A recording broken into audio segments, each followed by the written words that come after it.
Memory in performance is often misunderstood, as though its main value were visual, no stand, more contact, and greater apparent freedom. Those things may matter, but memorization matters for deeper reasons. On stage, the depth and structural quality of memory largely determine how far a performance can rise without losing coherence. They shape what attention can hold, whether phrasing intention remains reachable, and whether continuity survives when the expected path is broken. Under consequence, the question is rarely, do you know the piece? But, can you perform the work consistently as you mean it? Because the structure you have built within still holds, whether conditions are ideal or not. Many musicians can honestly know a work and still discover that this knowledge behaves differently when consequence rises. This manual is written for that gap. It avoids easy promises for a simple reason. Reliability is not a mood, but a track record of successful access under varying conditions. At the highest level of performance, what matters is not only expression, but the stability of the structure beneath it. The lens here is three-stage: encoding, consolidation, and retrieval, used as practical training targets rather than scientific ornament. Over time, confidence becomes quieter and more accurate because it is supported by criteria and repeatable evidence, not inferred from a single favorable run. Memory as a stage condition. The practice room is a generous laboratory for memory. Cues are stable. The body learns in familiar conditions, and attention can drift without immediate cost. Performance often changes that economy. Consequence compresses attentional bandwidth, and interference becomes louder. Acoustics, tempo, dryness, lighting, and self-monitoring can all compete with orientation.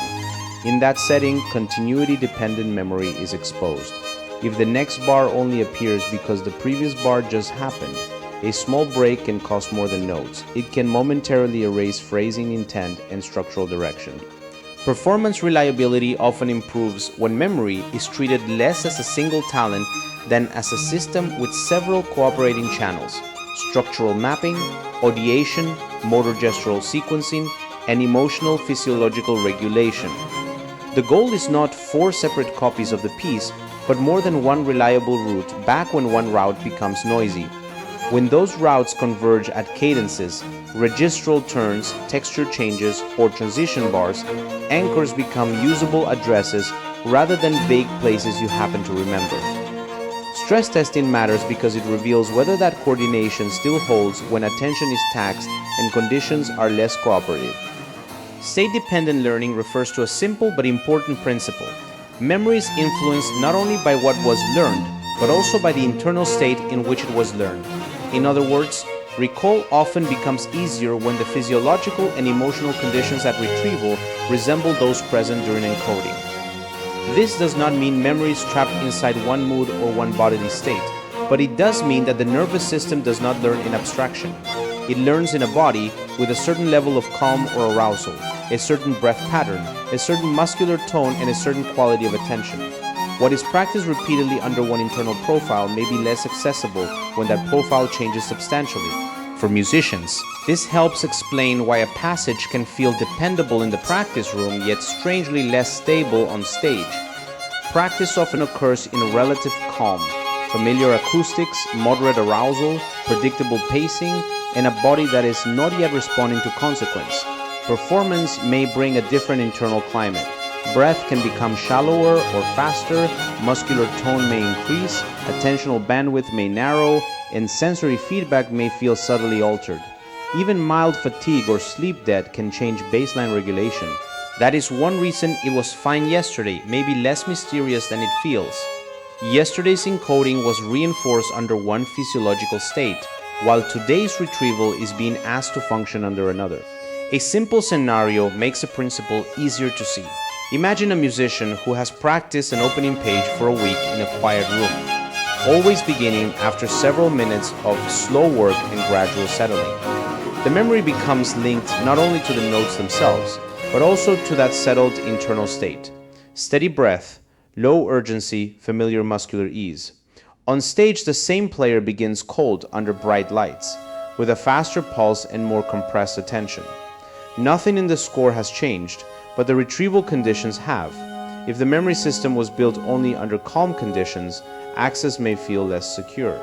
The goal then is not to eliminate arousal, but to broaden retrieval, so the music remains accessible across a wider range of internal states. State is only part of the picture. Retrieval is also context dependent, meaning that external conditions can function as cues as well. Room acoustics, instrument response, lighting, distance cues, and even the feel of a chair or footstool can become part of the cue environment. In retrieval cue terms, recall becomes more dependable when the same musical moment is linked to more than one usable trigger. So the loss of one cue does not erase access to the next decision. In practical terms, anchors work best when they are encoded through more than one type of cue: sound image, harmonic function, tactile setup, and visual geography, so they remain findable even when one cue degrades on stage. The aim is not to control every condition, but to make recall less dependent on comfort, familiarity, or a single internal state. One of the most expensive confusions in memorization is mistaking familiarity for recall. Familiarity is recognition with prompts present. Recall is the capacity to produce and navigate without them. Fluent readers can be especially exposed. The page supplies continuous cues that inflate recognition even when retrieval hasn't been trained to stand alone. Score-guided playthroughs can therefore feel secure while leaving re-entry and error recovery underdeveloped. This is why I Can Play It Once can coexist with weak navigation. A single clean pass does not demonstrate reliable access from internal points or stability after a brief slip. A related misconception is that performance memory is mainly motor habit. Motor learning matters, and repeated actions do compress into efficient programs.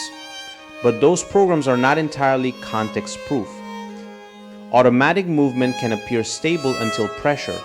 Altered sensory feedback or explicit self-monitoring disturbs it. If the system relies mostly on automatic movement, it may have little to offer when that movement is perturbed, even if the hands know the passage in practice conditions. Resilience more often comes from redundancy, oral imagery that carries line and harmonic direction, structural landmarks that locate transitions, and anchors encoded as retrieval cues. A useful way to frame memorization is through three linked processes: encoding, consolidation, and retrieval. Encoding concerns what is selected and organized clearly enough to become learnable. Consolidation concerns what survives time, sleep, and changing conditions rather than remaining dependent on recency. Retrieval concerns what can actually be accessed on demand when support is reduced. For now, the key point is simple. Memory reliability is not a single event called having it memorized. It is the visible result of several processes cooperating well enough to preserve musical intention under load. Within that frame, many musicians first experience memorization as continuity. One event cues the next, and the piece feels secure as long as the sequence keeps moving. That experience is not worthless, but it is incomplete. Performance reliability improves when the work becomes navigable as well as continuous, when key places in the music can be recognized, entered, and continued without depending entirely on the immediate past. For now, it is enough to establish the principle. Durable memory is not only the ability to keep going, but the ability to know where you are when going is briefly interrupted. The question, how long will it take, is understandable, but it points musicians toward a measure that rarely predicts stage reliability. A more useful question is, what evidence justifies trust? Readiness is better defined by criteria that reflect performance realities: stable recall across days, reliable starts from multiple anchors, continuity under mild constraints, and recovery after small interruptions. These criteria shift the goal from reassurance to proof and reduce the temptation to treat a single clean run as durability. Performance anxiety belongs inside this assessment because it changes how attention behaves. Under load, attentional control may narrow, self-monitoring may increase, and working memory can be taxed by evaluation. The practical goal is not to eliminate anxiety, but to train retrieval so it remains navigable when attention is imperfect. This is where graded stress testing becomes useful. Mild, purposeful constraints can reveal whether the system remains addressable without forcing collapse. Recovery becomes a hinge skill, re-entering from a nearby anchor, staying in musical time, and keeping phrasing intent available even when the body signals urgency. A more disciplined view of memorization can change what a musician asks of practice. The goal is not to eliminate uncertainty or manufacture a brave feeling, but to build a memory system that protects musical intention when conditions become imperfect. Once memory is treated as the stage floor beneath phrasing, structure, and timing, it stops being optional polish and becomes part of craft. That shift can reduce anxiety-driven repetition because repetition is no longer mistaken for proof. The stage, in that sense, does not invent memory problems, it reveals the structure that practice built or failed to build. Proof comes from a model and criteria. What was encoded with clear function, what was stabilized across time, and what can be retrieved through more than one route when something slips. This standard is demanding, but it is practical, because it relocates control from mood to design. Agency lies in what you encode as addressable structure, what time and sleep are allowed to consolidate, and what retrieval can demonstrate under performance-like constraints. Performance does not expose whether you were brave enough to trust your memory. It exposes whether your memory was built to survive performance. If the work is done this way, confidence tends to quiet down. It becomes a consequence of repeatable access rather than a prerequisite for access. If you would like to continue developing this system in full, including the practical methods for encoding, consolidation, and retrieval, you can access the complete book through the links in the description. Thank you for listening. I look forward to continuing this work with you. Cheers.